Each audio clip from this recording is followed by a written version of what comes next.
हिंद, नमस्कार। तो आज बात करते हैं ईसीएचएस पॉलिसीज की। सेल्फ डिक्लेरेशन एक फॉर्म हम लोगों को भरना, अब तक काफी लोगों को पता चल गया है, उत्तराखंड के दूर दराज इलाकों में भी पता ना चला हो। और भरना किस प्रकार से, डेट तो काफी है, 30 जून तक है। तो सबसे पहले उस लेटर की बात करते हैं जो सेंट्रल ऑर्गेनाइजेशन ऑफ ईसीएचएस की तरफ से है और 10 general branch IHQ of MOD army, वहां से आईएचक्यू एमओडी नेवी के लिए, एयरफोर्स डीएवी एसएमसी बिल्डिंग, इसके अलावा सारे कमांड के लिए, और इसके अलावा all regional centres of ECHS के लिए। तो ये मेरे हाथ में है ईसीएचएस का ये लेटर। और इसमें जो मुख्य बातें हैं कि सबसे पहले हम लोगों को जो मेंबर हैं, हम लोगों ने एक डिक्लेरेशन फॉर्म भर के देना है। उसके बाद यदि किसी ने गलती की, दुरुपयोग हुआ, तो उसकी मेंबरशिप समाप्त कर दी जाएगी। इसके अलावा प्राइमरी बेनिफिशियरी, जैसे मैं प्राइमरी बेनिफिशियरी हूं क्योंकि रिटायर हूं, सेकेंडरी बेनिफिशियरी मेरी वाइफ और बच्चे।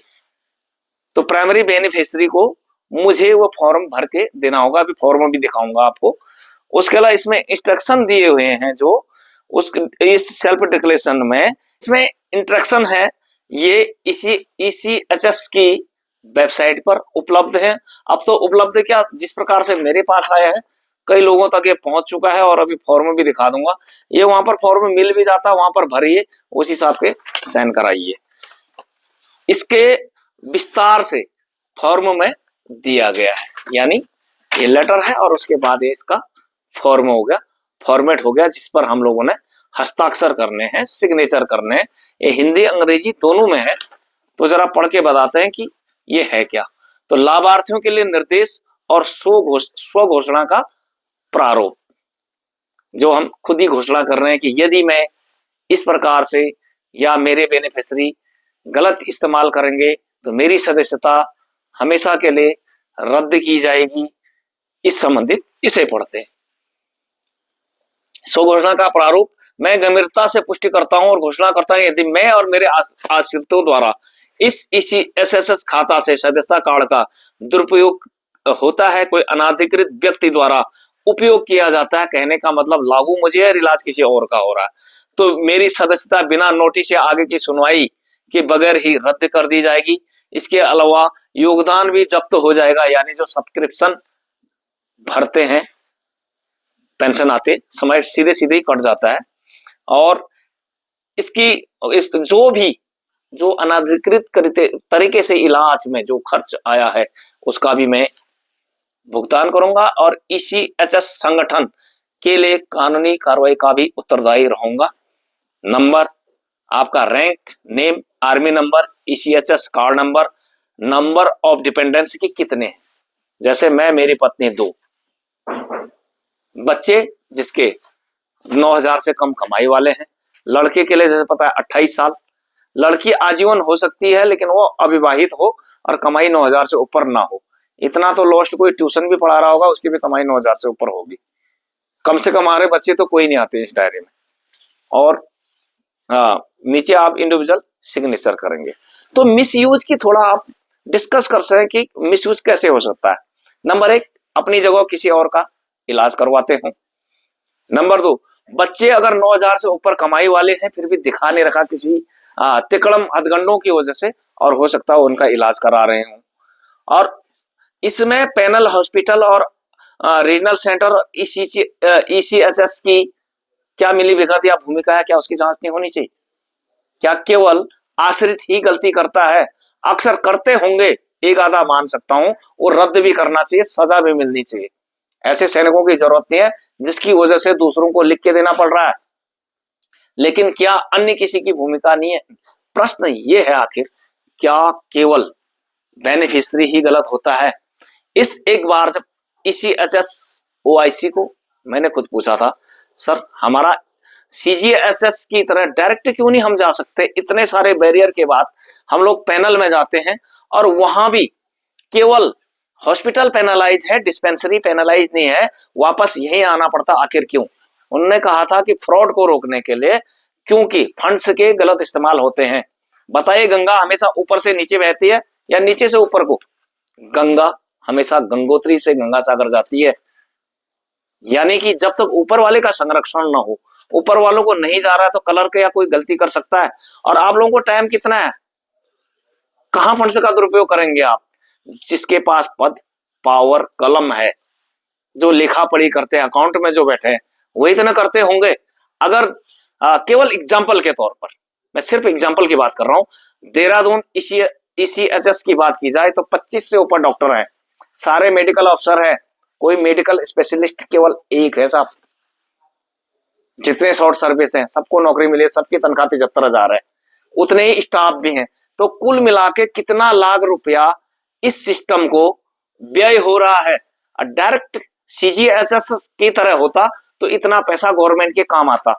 तो बताइए, ये पैसा किसके काम आ रहा है? किसी के काम आ रहा है? बेकार का व्यय नहीं हो रहा एक चीज को रोकने के लिए।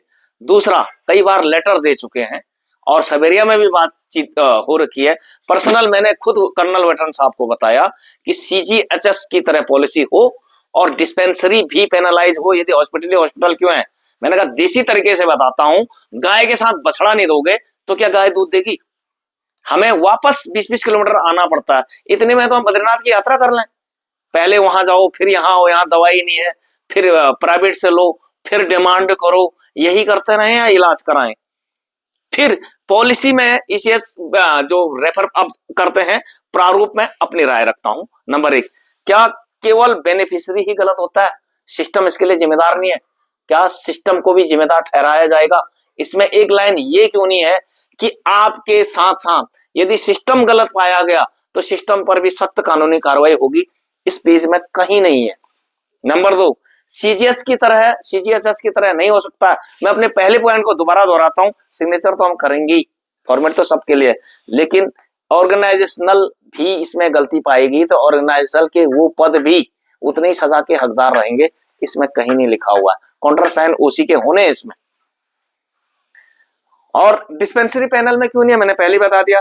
रेफरल पॉलिसी, जिसका बोला डॉक्टर, माना मैं ऑर्थो के केस में जाता हूं, यदि एमएस में डॉक्टर उपलब्ध है तो रेफर नहीं करेंगे, मुश्किल से करेंगे। जब डॉक्टर छुट्टी पर होगा या भीड़ ज्यादा होगी या खुद वो ऑर्थो का डॉक्टर ही रेफर करेगा तब। ये कौन सी बात हुई? सर्विसमैनों के लिए, उनके परिवारों के लिए हॉस्पिटल में उनका इलाज कीजिए, हम क्यों भीड़ करें वहां? जब हमें पैनल लागू है, भेज दीजिए ना। और एक फ्रॉड को रोकने के लिए, क्या हमारे सिग्नेचर करने से फ्रॉड रुक जाएगी? क्या एक रीजनल सेंटर जिम्मेदार नहीं है? सिर्फ रीजनल सेंटर होना चाहिए मेरी तरफ से, बाकी सब चीजें बंद हो जाती है, हम लोग डायरेक्ट जाते तो वहां पर अकाउंटेबिलिटी पॉलिसी बनी हुई तो है। हॉस्पिटल भी यदि गलती करता है तो वो भी दंडित होने चाहिए। या तो हॉस्पिटल मिले हुए होते हैं, किसी और को बेड पे लिटा दो, इलाज हो रहा है, मिली भगत है, या फिर सिस्टम से मिली भगत होती है। अकेला बंदा गलत काम नहीं कर सकता है, लेकिन फिर भी वो जिम्मेदार है क्योंकि वो जानता है गलत हो रहा है। यदि उसके बच्चों की कमाई 9,000 से ऊपर है तो क्यों करा रहा है बच्चों का इलाज? वो प्राइवेट करिए ना अपना। और भी पॉलिसियां, कई प्रकार की हेल्थ पॉलिसियां आती हैं, कमाई हो रही है ना, ठीक है। जो सिस्टम है उसको सबको फॉलो करना चाहिए। मेरे भी 2 बच्चे हैं, दोनों का कार्ड आज तक इस्तेमाल नहीं हुआ क्योंकि दोनों की कमाई 9,000 से ऊपर है, सरकारी नौकरी नहीं है फिर भी। इसी प्रकार औरों के लिए लागू है। अंत में रिक्वेस्ट है कि एक तो डिस्पेंसरी पेनलाइज कीजिए और सीजीएचएस पॉलिसी की तरह निकाल लिए, और फ्रॉड के लिए जिम्मेदार स्टाफ हो, ऑर्गेनाइजेशन हो या व्यक्ति, उनको सख्त से सख्त सजा भी मिलनी चाहिए ताकि एक मछली सारे तालाब को गंदा ना करे। वो अफसर जैसे जवान कोई भी हो सकते हैं। इसलिए इस संबंध में आप सभी की क्या राय है? और 30 जून से पहले पहले इस फॉर्म को सिंपल सा आपने भरना है और उसी से आप उसमें काउंटर साइन कर देंगे। जिस प्रकार उसके बाद पॉलिसी आपकी लगातार जारी रहेगी, लेकिन समय दिया गया है, तब तक भर जरूर लें और अपनी राय कमेंट बॉक्स में जरूर दें और बने रहें परिहार विजय पथ के साथ। जय हिंद, नमस्कार, वंदे मातरम।